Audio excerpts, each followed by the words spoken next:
ನೋಡಿ, ಡಿ.ಕೆ. ಶಿವಕುಮಾರ್ ಅವರ ಸಂಪುಟದಲ್ಲಿ ಒಂದಷ್ಟು ಜನ ಶಾಸಕರುಗಳಿಗೆ ಸಚಿವ ಸ್ಥಾನ ಮಿಸ್ ಆಗಿದೆ. ಅದರಲ್ಲೂ ಸಿದ್ದರಾಮಯ್ಯ ಅವರ ಆಪ್ತ ವಲಯದಲ್ಲಿ ಗುರುತಿಸಿಕೊಂಡಂತವರಿಗೆ ಸಚಿವ ಸ್ಥಾನ ಮಿಸ್ ಆಗಿರುವುದು ಸಿಕ್ಕಾಪಟ್ಟೆ ಅಸಮಾಧಾನಗೊಂಡಿದ್ದಾರೆ. ಒಂದಷ್ಟು ಜನ ಬಹಿರಂಗವಾಗಿ ಹೇಳಿಕೆಗಳನ್ನು ಕೊಡ್ತಾ ಇದ್ದಾರೆ. ಈಗ ಸಚಿವ ಸ್ಥಾನ ಮಿಸ್ ಆಗಿದೆ. ಶಕ್ತಿ ಪ್ರದರ್ಶನಕ್ಕೆ ಸಿದ್ದರಾಮಯ್ಯ ಆಪ್ತರು ಸಜ್ಜಾಗಿದ್ದಾರೆ. ಮೈಸೂರಲ್ಲಿ ಅಸಮಾಧಾನ ಸಭೆ ಕೂಡ ಮಾಡ್ತಾ ಇದ್ದಾರೆ. ಸಿದ್ದರಾಮಯ್ಯ ಅವರ ಆಪ್ತರು ಹಾಗೆ ಮಾಜಿ ಸಚಿವರಾದಂತಹ ಡಾಕ್ಟರ್ ಎಚ್.ಸಿ. ಮಹದೇವಪ್ಪ, ಕೆ. ವೆಂಕಟೇಶು, ತನ್ವೀರ್ ಸೇಠ್ ಸಭೆಯ ಕುರಿತು ಹೆಚ್ಚಿನ ಮಾಹಿತಿ ಬಹಿರಂಗಪಡಿಸದೆ ಇದು ಹೊಸ ಆರಂಭ, ಶಕ್ತಿ ಪ್ರದರ್ಶನಕ್ಕೆ ಮುನ್ನುಡಿ ಅಂತ ಹೇಳ್ತಾ ಇರೋದು. ಎಚ್.ಸಿ. ಮಹದೇವಪ್ಪ ಅವರು ಹಿರಿಯ ಕಾಂಗ್ರೆಸ್ ಶಾಸಕರು, ಅವರು ಕೂಡ ಸಚಿವ ಸ್ಥಾನದ ಆಕಾಂಕ್ಷಿಯಾಗಿದ್ದರು. ಮೊದಲನೇ ಲಿಸ್ಟಲ್ಲೇ ಅವರ ಹೆಸರು ಬರುತ್ತೆ ಅನ್ನೋ ನಿರೀಕ್ಷೆ ಇತ್ತು, ಬಟ್ ಬಂದಿರಲಿಲ್ಲ. ಎರಡನೇ ಲಿಸ್ಟಲ್ಲಾದರೂ ಅವರ ಹೆಸರು ಇರುತ್ತೆ ಅಂತ ಹೇಳಲಾಗ್ತಾ ಇತ್ತು, ಬಟ್ ಎರಡನೇ ಲಿಸ್ಟಲ್ಲೂ ಎಚ್.ಸಿ. ಮಹದೇವಪ್ಪ ಅವರ ಹೆಸರಿಲ್ಲ. ಏನು ತನ್ವೀರ್ ಸೇಠ್ ಅವರ ಹೆಸರು ಎರಡನೇ ಲಿಸ್ಟಲ್ಲಿ 100% ಇರುತ್ತೆ. ತನ್ವೀರ್ ಸೇಠ್ ಅವರಿಗೆ ಸಚಿವ ಸ್ಥಾನ ಸಿಗುತ್ತೆ ಅಂದರೆ ಅವ್ರಿಗೆ ಸಿಗಲಿಲ್ಲ. ರಿಜ್ವಾನ್ ಹರ್ಷದ್ ಅವರಿಗೆ ಕೊಡ್ತಾರೆ, ಮತ್ತೆ ಜಮೀರ್ ಅವರಿಗೆ ಕೊಡ್ತಾರೆ, ಯುಟಿ ಖಾದರ್.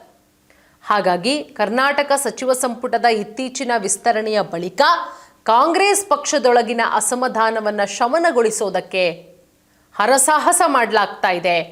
ಇದೆಲ್ಲದರ ಬೆನ್ನಲ್ಲೇ ಸಚಿವ ಸ್ಥಾನ ವಂಚಿತ ಮೈಸೂರು ಜಿಲ್ಲೆಯ 3 ಹಿರಿಯ ನಾಯಕರು ಮೈಸೂರಲ್ಲಿ ರಹಸ್ಯ ಸಭೆಯನ್ನು ನಡೆಸಿದ್ದಾರೆ.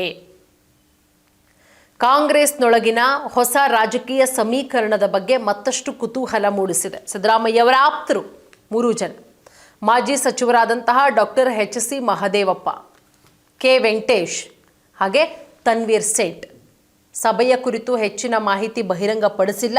ಬಟ್ ಹೊಸ ಆರಂಭ, ಶಕ್ತಿ ಪ್ರದರ್ಶನದ ಮುನ್ನುಡಿ ಅಂತ ಹೇಳಿರೋದ್ರಲ್ಲೇ ಅರ್ಥ ಮಾಡ್ಕೋಬೇಕು. ಕಾಂಗ್ರೆಸ್ನಲ್ಲಿ ಎಲ್ಲವೂ ಸರಿಯಿಲ್ಲ, 3 ಜನ ಒಳಗೊಳಗೆ ಏನೋ ಪ್ಲಾನ್ ಮಾಡ್ತಾ ಇದ್ದಾರೆ. ಇನ್ನು ಈ ಎಲ್ಲ ಬೆಳವಣಿಗೆಯ ಬೆನ್ನಲ್ಲೇ ನಗರಾಭಿವೃದ್ಧಿ ಸಚಿವರಾದಂತಹ ಡಾಕ್ಟರ್ ಯತೀಂದ್ರ ಸಿದ್ದರಾಮಯ್ಯ ಅವರು ಕೂಡ ಸಭೆ ನಡೆದ ಸ್ಥಳಕ್ಕೆ ಆಗಮಿಸಿ ಅಸಮಾಧಾನಗೊಂಡಂತಹ ನಾಯಕರನ್ನ ಸಮಾಧಾನ ಪಡಿಸುವ ಪ್ರಯತ್ನ ಮಾಡಿದ್ದಾರೆ ಅನ್ನೋದು ಕೂಡ ಒಂದು ಮೂಲಗಳಿಂದ ಬಂದಿರುವ ಮಾಹಿತಿ. ಮತ್ತೊಂದು ಕಡೆ ಪಕ್ಷದಲ್ಲಿ ಎಲ್ಲವೂ ಸರಿಯಾಗಿದೆ ಅಂತ ಹೇಳಲ್ಲ. ತನ್ವೀರ್ ಸೇಠ್ ಅವರು ಮಾತಾಡ್ತಾರೆ, ಪಕ್ಷದಲ್ಲಿ ಎಲ್ಲವೂ ಸರಿಯಾಗಿದೆ ಅಂತ ನಾನು ಹೇಳಲ್ಲ, ಅದೇ ರೀತಿ ಎಲ್ಲವೂ ಸರಿಯಿಲ್ಲ ಅಂತನೂ ಕೂಡ ನಾನು ಹೇಳಲ್ಲ, ಅಡ್ಡಗೋಡೆ ಮೇಲೆ ದೀಪ ಇಟ್ಟಂತೆ ಮಾತನಾಡ್ತಾರೆ. ಆದರೆ 3 ನಾಯಕರಿಗೆ ಅನ್ಯಾಯವಾಗಿದೆ, ಅವರು ಬಹಿರಂಗವಾಗಿ ಒಪ್ಕೊಂಡ್ರು.